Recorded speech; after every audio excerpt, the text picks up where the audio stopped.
Today's lesson, preparation of aliphatic and aromatic amines.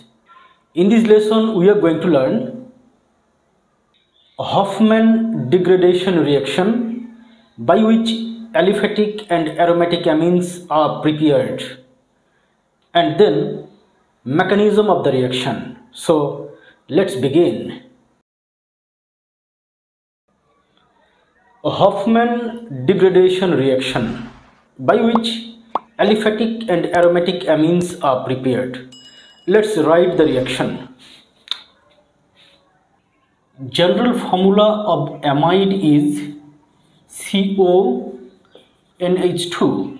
Here A may be alkyl or aryl groups.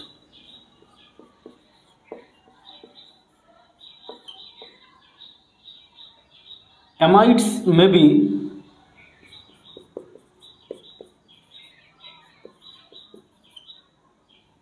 acetamide or ethanamide.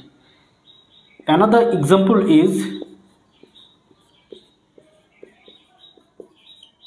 benzamide.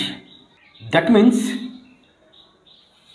amide will be used to prepare aliphatic and aromatic amines through Hofmann degradation reaction. Let's write the reaction. Amides, suppose ethanamide. Another amide is this benzamide. When acetamide or benzamide is heated with caustic soda or caustic potash together with bromine, then acetamide converts to methylamine and benzamide converts to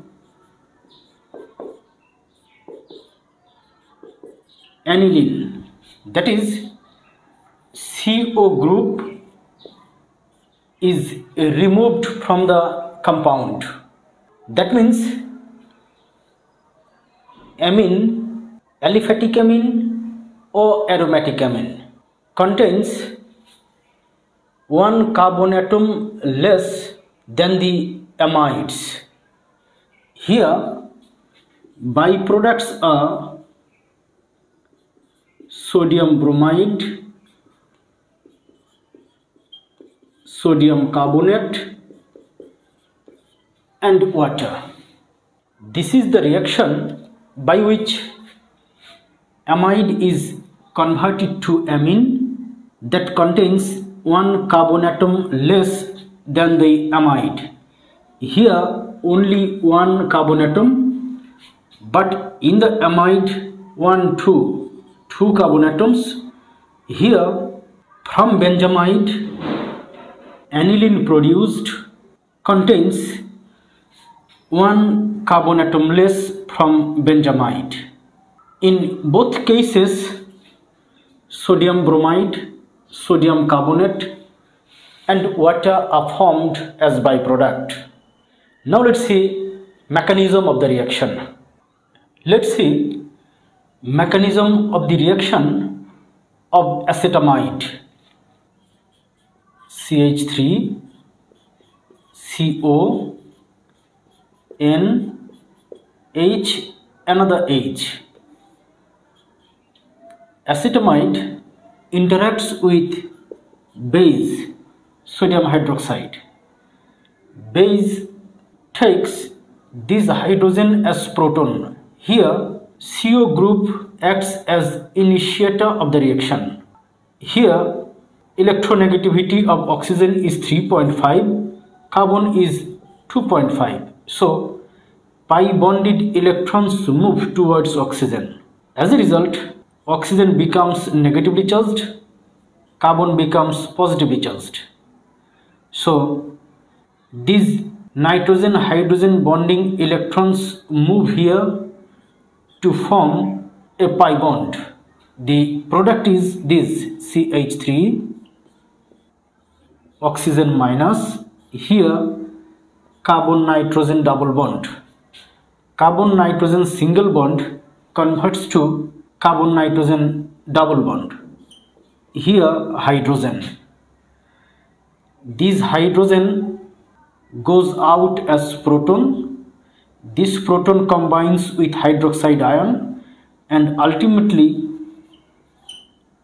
water is formed that goes out from this compound. Now this one interacts with bromine.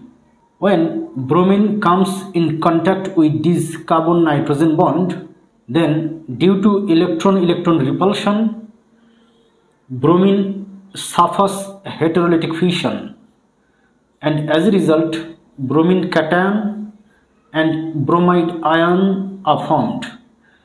This bromide ion combines with sodium ion of sodium hydroxide and sodium bromide is formed, which is byproduct of the reaction.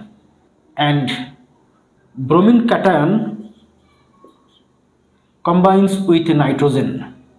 Nitrogen with its lone pair of electrons forms coordinate covalent bond with bromine cation, and as a result over nitrogen positive charge develops. Then these pi bonded electrons move towards nitrogen. At the same time, these lone pair of electrons turn into bond pair here, and this is obtained CH3 C O.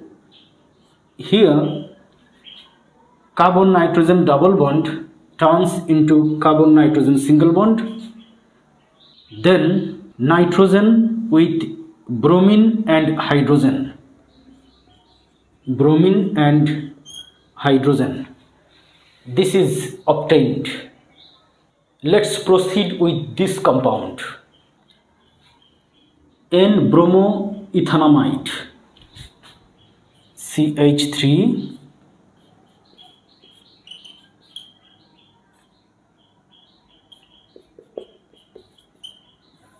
N-bromoethanamide. Again it interacts with hydroxide ion. Covalently bonded electrons of nitrogen hydrogen bond move towards nitrogen. This hydrogen gets freed as proton and combines with hydroxide ion, ultimately forming water. It is removed. Then we get CH3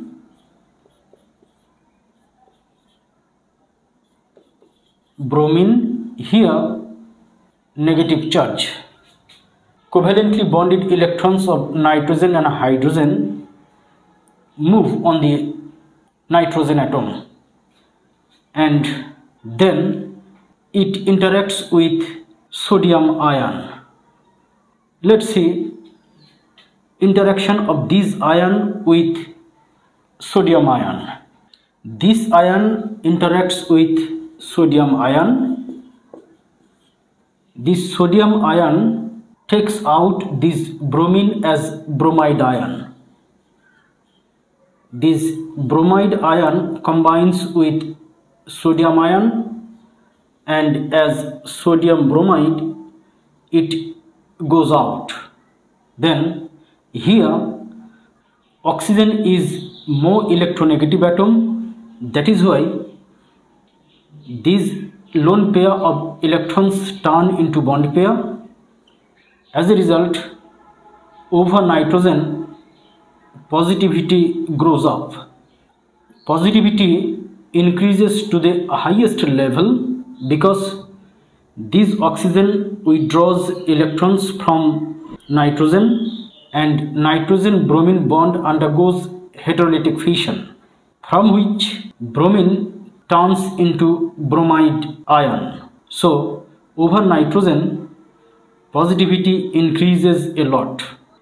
As a consequence, this methyl group comes out as methyl anion, that is carbon ion. This carbon ion combines with this nitrogen, and this carbon-carbon bond breaks heterolytically. Now let's see this compound, which is obtained from this species, that is CH3 methyl with nitrogen. Here carbon nitrogen single bond turns into carbon nitrogen double bond, that is this lone pair of electrons turn into bond pair. That is why here nitrogen carbon double bond is formed with carbon oxygen. This is obtained after this step. Now let's proceed with this compound. This compound interacts with water in this way. CH3 nitrogen double bond carbon oxygen. Here water undergoes heterolytic fission. Hydrogen becomes positively charged. Then nitrogen forms coordinate covalent bond with proton, and hydroxide ion combines with this carbon, because when this nitrogen forms coordinate covalent bond with this proton, pi bonded electrons move towards nitrogen. Carbon becomes positively charged. That is why hydroxide ion bonds to this carbon, and this is obtained CH3 nitrogen, this hydrogen. Here nitrogen carbon double bond turns into nitrogen carbon single bond, carbon with oxygen, carbon with OH. This compound is obtained. Again it reacts with water molecule. Let's see. This compound interacts with water in this way. This bond undergoes heterolytic fission. Hydrogen becomes positively charged. OH part becomes negatively charged. Here this OH can be written in this way. These OH bonded electrons come here. Here hydrogen gets freed as proton. This proton combines with hydroxide ion to form water that goes out from this compound. At the same time, when these electrons come here, electron-electron repulsion is created. That is why nitrogen-carbon bond undergoes a heterolytic fission. At the same time, this nitrogen forms coordinate covalent bond with this proton. Then we get CH3NH2.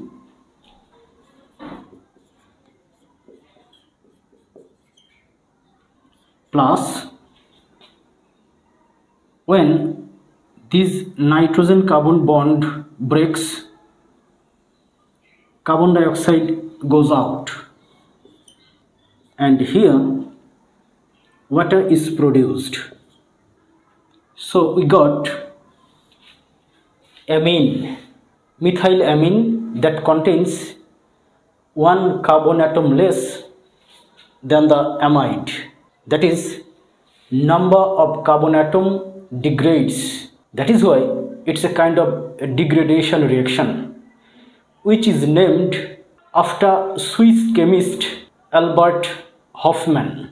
That is why this reaction is also called Hofmann degradation reaction. Here carbon dioxide reacts with sodium hydroxide to form sodium carbonate and water.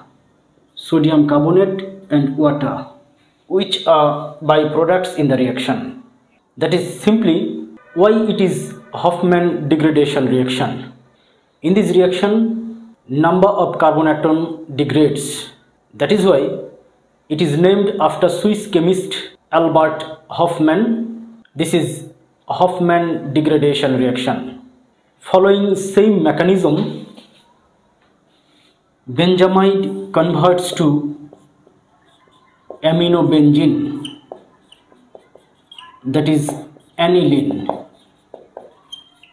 Here as well, one carbon atom is decreased. That is why this is a degradation reaction.